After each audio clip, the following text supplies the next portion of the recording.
What's up, ladies and gentlemen? Welcome back to The Good, The Bad and The Stupid. It's Monday, the 18th of May. Hope you've had a fantastic weekend. Enjoyed the nice, semi-glorious sunshine of the weekend. It wasn't 26 degrees like I told you last week, which I read in the paper. That was bullshitting.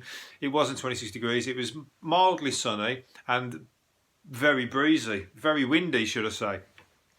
So that paper's the biggest bullshit of last week. I'll tell you what I didn't do. I forgot to put some hair stuff in my hair when I went for a walk yesterday, and I ended up fucking getting blown all over the show. My hair, I come back in looking like a boot. I had a bouffant, like something from the 1980s. I'm surprised the seagull didn't come down and lay a couple of eggs in my head. It turned into like a homeless seagull shelter. It was wild, but nevertheless, I'm not going to complain. It was nice to be outside, out and about, mooching around without any fucking, you know, almost a little bit back to normal, wasn't it? Apart from the shop shut. So it was alright. I just avoided the crowds because my hair was going that mad that I just thought I can't fucking walk past people while this is going like that, because everyone will...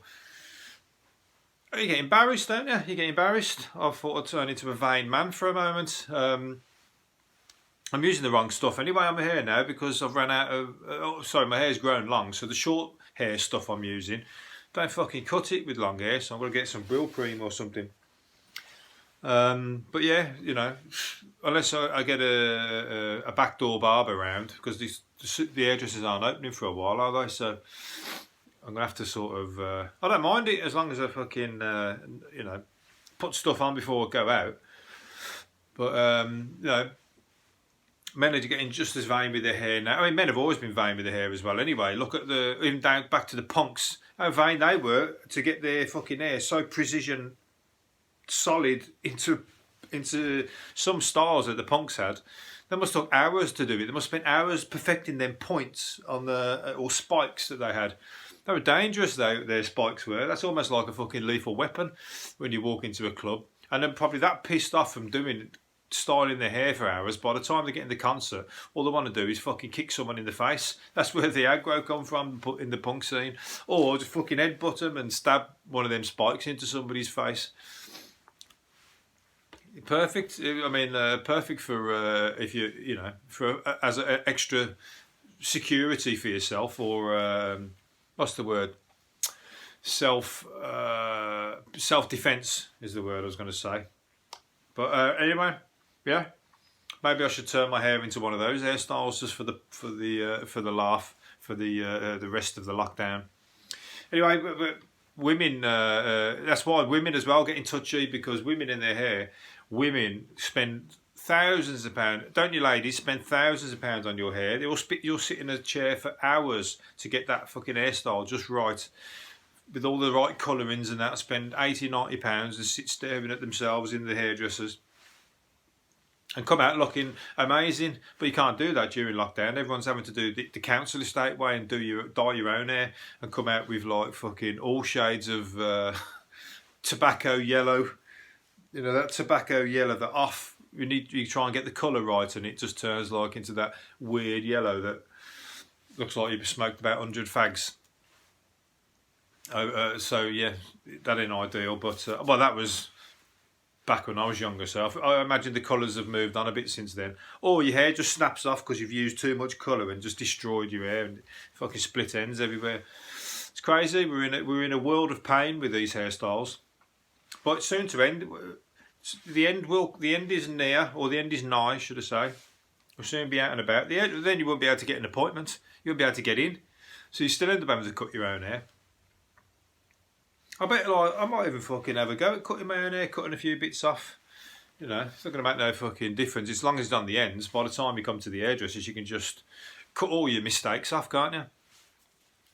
I don't want to do nothing with the clippers, though. I remember once I did a friend's hair with the clippers, and he said to me to do the clippers. It was so like so typical, should I say, of doing somebody's hair with the clippers and making a mistake. I did it all over, so it was like number 2, I think it was. And then I guess that's it, finished. And when I took the clippers off, I unplugged them, and they went, "Oh, there's a bit that's not, what's it called? There's a bit that's not even there. Wait there." So I plugged it back in and did the centre bit, which was the bit that wasn't even. But I took the I took the level off the end of the clippers. I took the sort of measuring thing off. So I had it on the bald, and I balded his head straight down the middle. And we was on the way out. We were just about to go out that night. And I balded his head straight down the middle. So he had to have all his hair off. And he wouldn't go out because he just had a knucklehead. So anyway. But the skinheads, remember the skinheads? The skinheads had it right. They knew to fucking... they didn't have a care in the world about their hair, did they? And the skinheads, they were like... They had a look, you know, in the proper skinheads, the ones who were into the good music and that, and they did it as a you know, a fashion and a fucking tribe or whatever. Not the ones who were fucking racist, neo-Nazi fucking thugs. I mean the original ones who were into reggae and all that. I mean, they looked the business anyway, and they didn't have a kid. They didn't have to do nothing. All they had to do was just shave their head. That was it. Simple. No messing about. You know, one style, and easy to go into a barber's and have your hair cut. And you just go in and say, "Yeah, same again." Yeah, you don't have to go in and like trying to explain a hairdresser a haircut to them. You ever tried to go into a barber's and ask for a fucking style? You got no chance. Well, that's my experiences anyway. You go and say, "Yeah, I'll have that," and he just gives you, "Yeah, I'll give you the haircut that I know, and that's it. All right, mate." And you'll pay me for that, and it won't be what you asked for. Anyway, let's move on to let's get off hairstyles for now, because now you're looking at my hair going, what the fuck's wrong with his hair? Britain's super rich have lost more than 54 billion in 2 months thanks to the pandemic. So some have lost up to 6 billion since the year since last year, and that's combined. That's to do with the 1,000 richest people in the UK. So they've lost 54 billion across 1,000 billionaires. So that's not even a lot each, is it? That's next to nothing each, really. And I've only lost that in fucking paper, you know, on paper. That value will go back on when everything recovers or gets back on track, probably. But anyway, I'm not playing the violin for them anyway. I'm like going, nah. I wish I read that. I was thinking, I wish I had 1 billion. 1 billion would do. And they're like, that's 1,000 billionaires you've got in the UK. I tell you what, they should be attached to the government and be given things that they have to deal with. Like one of them could be dealing with money towards the NHS. Another one could be dealing with what else? Potholes. They got all the money, haven't they? Or they could, like, you know, lend money to people like me and you. You just go, or me and me. I don't know about you. You might be a fucking billionaire. Any billionaires listening? I doubt it. Only if someone's like borrow you a billion. Lend us a billion for like.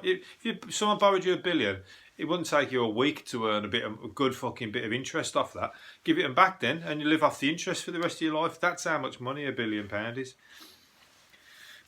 Ridiculous. It'd be boring once you're a billionaire. You'd be like, I don't know what, that's it. I'm too rich. There's no reason to me to really have any enthusiasm for anything.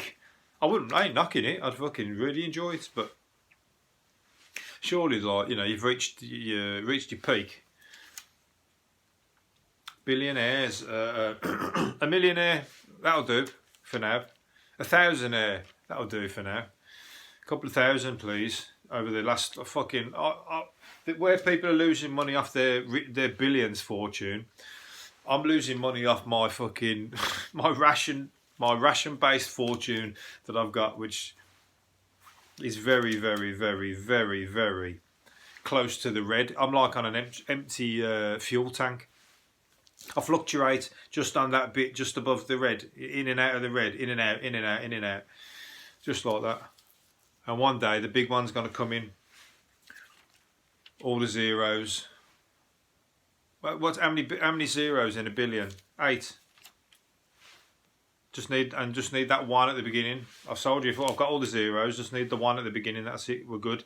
Music venues. We're saying that everyone's fucking losing money. Music venues are going to close now. 550 music venues may go bust because you're not going to be able to social distance at a concert. You're going to find it very difficult unless you build some kind of. You could make everybody go as Bubble Boy, you know, like with the fucking, everybody's in like a plastic suit, and everyone's like, No, like the Hamzat type things. If you go to a concert, excuse me, you have to wear. Everybody has to wear one of them, and then you could do that. Everyone would just enjoy the concert, dance away. It'd probably be quite funny, and you've just got like a plastic visor across the front. There you go. That's my idea. There's my billion right there. I want that idea. Anybody who's coming up with that, it's patented, or at least intellectual property rights by myself. Everyone could wear that. You're not going to be able to drink whilst you're wearing the suit, but maybe you have your drinks outside. Unless you have a straw, you can have a straw. There you go. I've just redeveloped. That's concert suit part 2. The second version of it. You have a straw hole so you can drink your pint. And then anybody throwing piss at the concert, then you ain't going to be covered in piss, are you? If you are, it's going to hit your suit. I'll tell you what, I'll wear that even after the concert, even after coronavirus is gone. Ideal. Them fucking idiots who throw piss around is like fucking... I don't know what concerts I'm going to that happens, but it fucking does. Some of you might know that. I had a lucky chance once when I bent down. Somebody threw one and I bent down and he hit my mate in the chest. As I bent down to tie my shoelace, I didn't bend down because I saw it coming. It was like somebody had threw it at me on purpose. So I don't know who they were. Pissed somebody off that day, I think. Anyway, there's there really is a funny gene, and Northerners are far more likely to have it.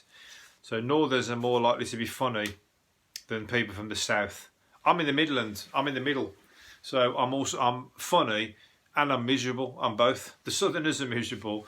The Northerners are the funniest. And in the middle, I'm a bipolar. I'm a bit of a fucking funny bastard. I'm also a miserable git. I'll let you decide what I am right now. I'm a bit of both.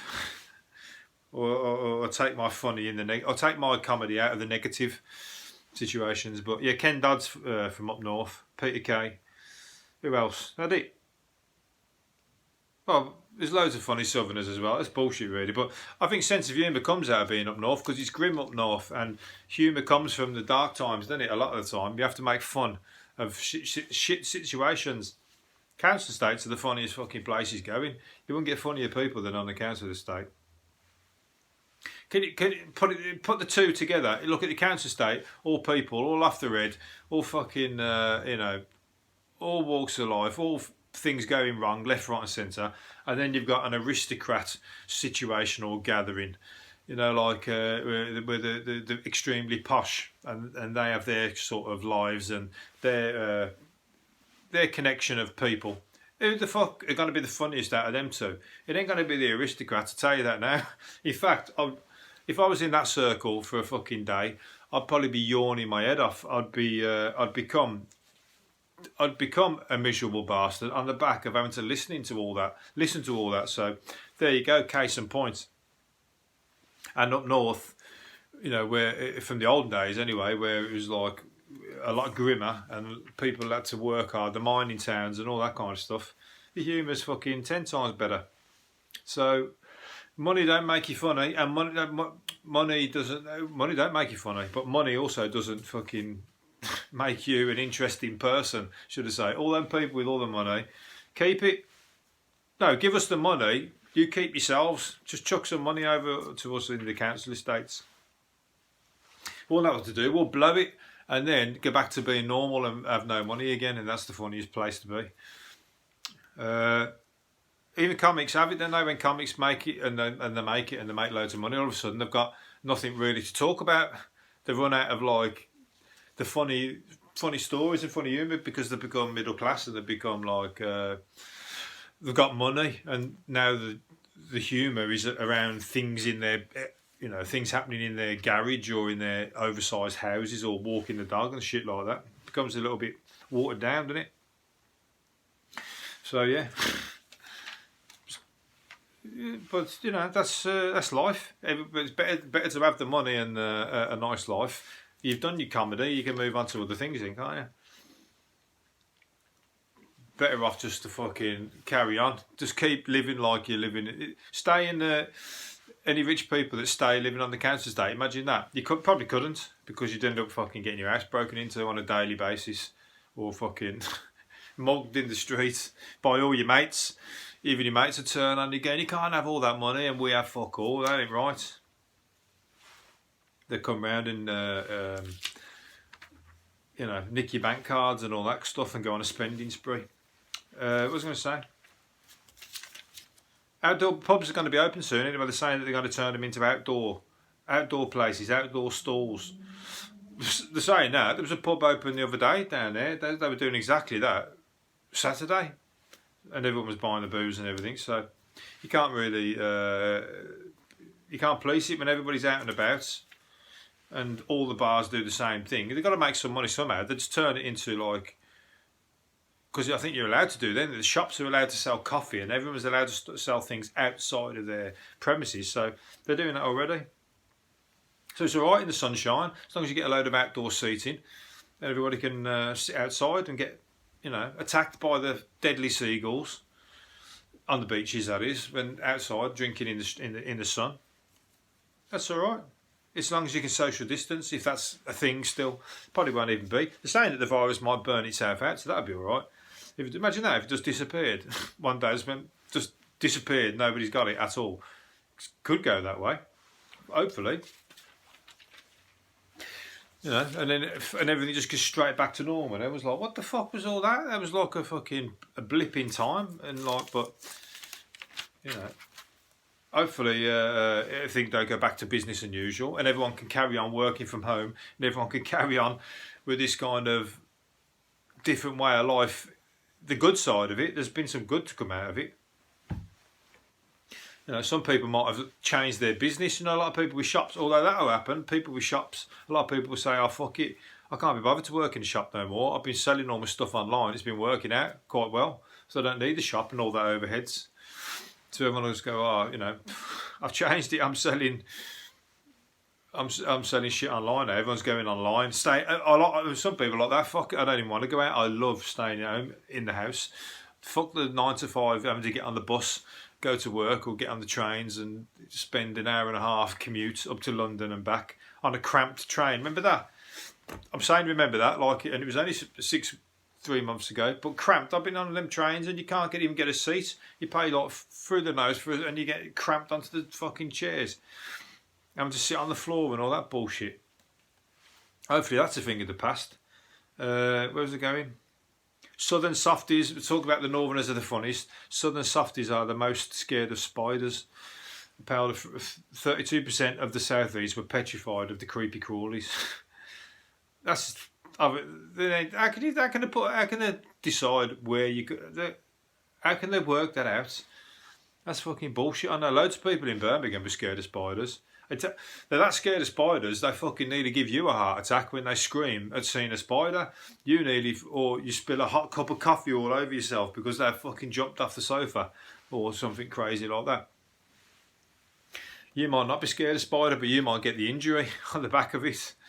I know a big bloke, and he's like, see a spider in his bath. He won't go in the bathroom. He won't go in there until it's gone.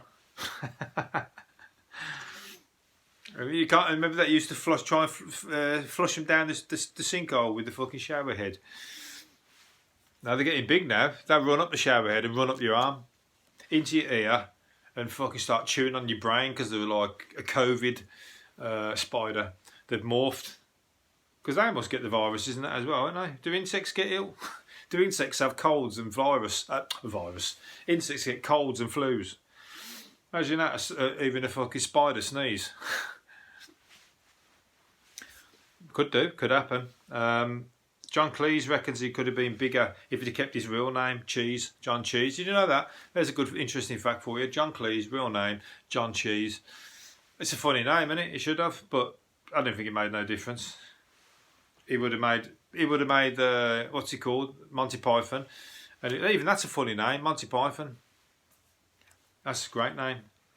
But John Cheese, it would have been good as a stand-up comic, as like a fucking wacky stand-up comic, but there was a group, weren't they? Fucking Monty Python's off its head. It's still like still trailblazing now, isn't it? You can't beat Life of Brian. Always look on the bright side of life. You should walk around whistling to that now.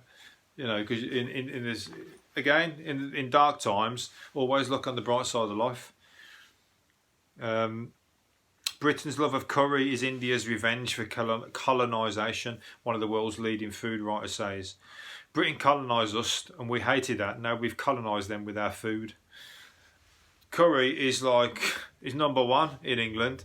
I had a curry yesterday and I want one tonight. It's addictive. I love curries. It is. I could eat it all day long. I've got to go to India one day and just eat it for breakfast, for dinner, for lunch and for supper and for treats in the middle. I could do that, no problem. And Birmingham, we got fucking more curry houses than fucking most of Europe. Probably we've got thousands of them. There's more curry houses than houses. So we're sport for choice. So anybody who wants to fucking eat decent curry, get yourself up to Birmingham. You haven't got to go all the way to India. Or Brick Lane in London's not bad, but it ain't a touch on the Baltic Triangle in Birmingham. What's it called? A blue tit nested in a woman's post box. This is the last one. And what is the last one? A blue tit nested in a post box used for an important tax document for bedding. What? A blue tit nested in a woman's post box and used an important tax document for bedding. Is that her excuse? Their excuse for not getting a tax in on time? The blue tit, because you're not allowed to touch it then once it's in there. A blue tit had it done and he thought it was hilarious. I've cut the rest of that off, so I don't know what's going on. He's mixed a tax document with twigs and feathers and laid. It could have landed in my hair, my bouffant hair. Yesterday, I could have had a blue tit come and land. Imagine that, and it's an endangered, so you can't change it. You have to keep your hair that style until the blue tit's eggs have hatched and they flew off. So therefore, you can't, otherwise you get arrested by the RSPCA or sent to court for upsetting an endangered species. Or a peregrine falcon, they're endangered. I don't know if blue tits are. A peregrine falcon or eagle, and they landed an egg on your head, and you had to keep your hairstyle like that. Could happen. I doubt it very much. Right, last one. Music and podcasts are the favourite ways of boosting well-being of podcast shows. Therefore, I am boosting your well-being, especially if you're listening to it on Spotify, because that's one of the number one programs. But anyway, you can listen to me on all the podcast channels everywhere now. I'm everywhere, and I'm going to be starting to popping up all over the place. I'm on YouTube as well. Don't forget the videos on YouTube. You can thank me later for boosting your well-being during these dark times. Hopefully you'll come back tomorrow and listen to me ramble a load of shit on again tomorrow and for the rest of the week. Hopefully you've enjoyed it. And anyway, I'll see you again tomorrow. See you later. Bye.